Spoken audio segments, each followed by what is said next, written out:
കോഴിക്കോട് വാടക വീട്ടിൽ നിന്നും 2 കോടി വില വരുന്ന ലഹരി വസ്തുക്കൾ പിടികൂടിയ സംഭവത്തിൽ മുഖ്യപ്രതി പിടിയിൽ. നിലമ്പൂർ സ്വദേശി ഷൈൻ ഷാജിയെ ബംഗളൂരു നിന്നാണ് വെള്ളയിൽ പോലീസ് അറസ്റ്റ് ചെയ്തത്. 779 ഗ്രാം MDMA-യും 80 LSD സ്റ്റാമ്പുകളും ആളൊഴിഞ്ഞ വീട്ടിൽ നിന്നും കണ്ടെടുത്ത കേസിലാണ് മുഖ്യപ്രതി പോലീസിന്റെ പിടിയിലായത്.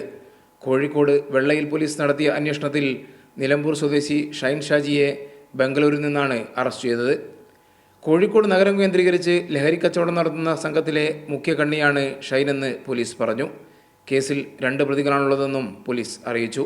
വിദേശത്ത് ജോലി ചെയ്യുന്നുവെന്ന് വീട്ടിൽ തെറ്റിദ്ധരിപ്പിച്ചാണ് ഷൈൻ ലഹരി കച്ചവടം നടത്തിയിരുന്നത്.